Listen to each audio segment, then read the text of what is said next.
Hola, mi nombre es Blanca Noemí, soy alumna del Centro Universitario de la Costa con sede en Puerto Vallarta. Actualmente curso el quinto semestre de la carrera médico cirujano y partero. Daré una clase sobre respuesta metabólica al trauma en la materia de clínica quirúrgica.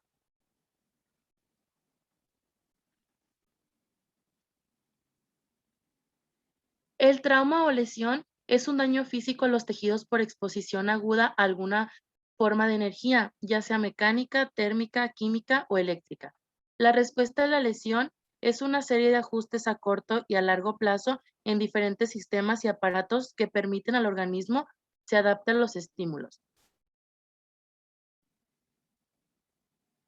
Los objetivos de la respuesta son restaurar las funciones tisulares, erradicación de microorganismos invasivos, la movilización de sustratos para la recuperación, el suministro adecuado de oxígeno y el restablecimiento del flujo sanguíneo y el mantenimiento de la perfusión.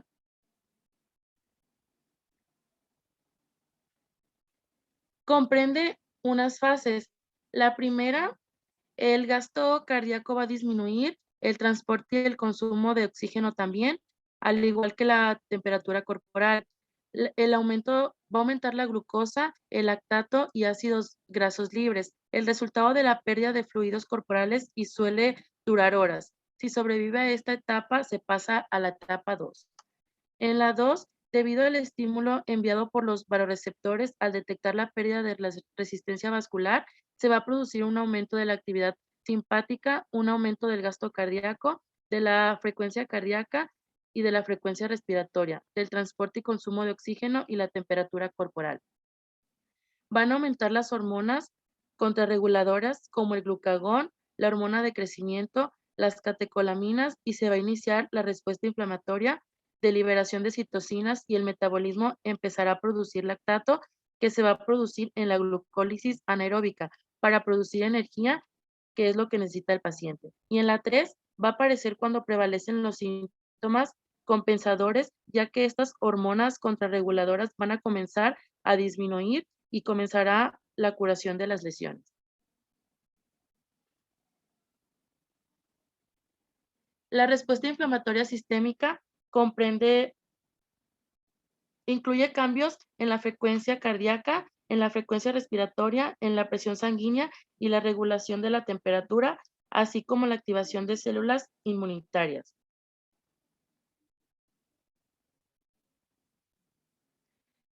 La detección de la lesión celular comprende dos fases. La primera es el estado preinflamatorio agudo derivado del reconocimiento de ligandos por parte del sistema inmunitario.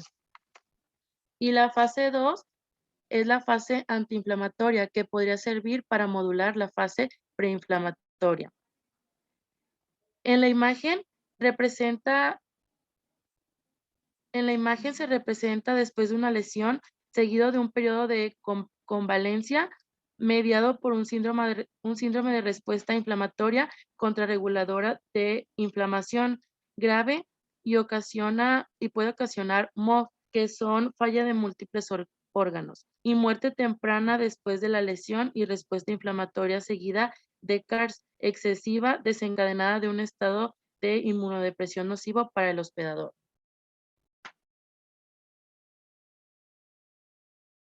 Los componentes de la respuesta al traumatismo en las manifestaciones clínicas vamos a obtener fiebre, taquicardia, taquipnea, inflamación de la herida y anorexia.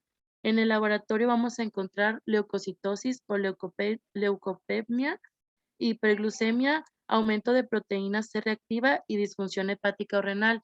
Y en las manifestaciones metabólicas vamos a tener hipermetabolismo, gluconeogénesis acelerada, catabolismo proteico y lipólisis. Regulación de la inflamación por el sistema nervioso central. Este es el primero que va a responder ante estas reacciones. En la imagen podemos observar cómo al existir una situación de estrés por una lesión, se van a desencadenar vías aferentes a nuestro sistema nervioso central, que principalmente viajarán por las vías del vago y en respuesta a estas vías aferentes se van a crear vías eferentes que desencadenan procesos de liberación de hormonas como por ejemplo glucocorticoides o ACTH, para que puedan crear una respuesta ante esta lesión. Los DAMPs favorecen la activación de las células inmunitarias innatas, así como el reclutamiento y la activación de células presentadoras de antígeno. La respuesta neuroendocrina. Una lesión traumática produce una señalización neuroendocrina compleja del encéfalo que ayudará para incrementar la defensa inmunitaria y movilizar con rapidez los sustratos necesarios para satisfacer las necesidades energéticas y estructurales esenciales.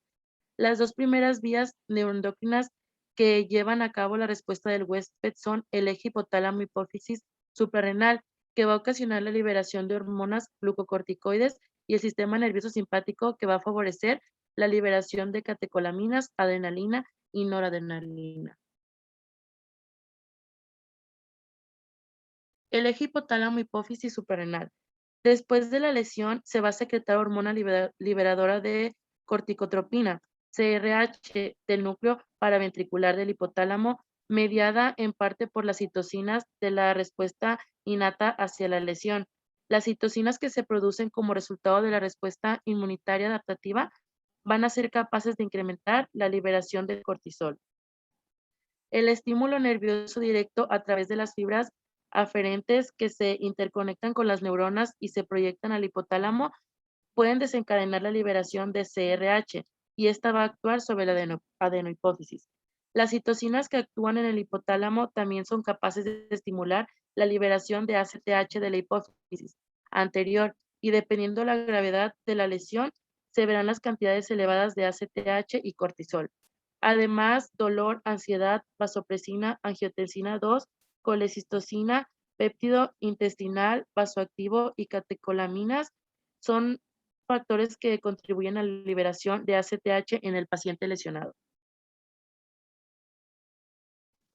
El cortisol tiene efectos inhibitorios sobre la inmunidad celular, un efecto inmodulador. La importancia del cortisol es porque va a modificar el metabolismo de la glucosa, poniendo a disposición del cerebro mayor cantidad de esta sustancia, y previene una reacción exagerada del sistema inmune a las lesiones y facilita la acción de catecolaminas. El cortisol va a desencadenar muchas de sus acciones a través de su receptor, el cual es secuestrado en el citoplasma en un complejo de las proteínas de golpe de calor. Se une al ligando, el receptor de glucocorticoides se va a activar y puede utilizar varios mecanismos para modular la transcripción genética proinflamatoria y la señalización de eventos con un efecto antiinflamatorio neto.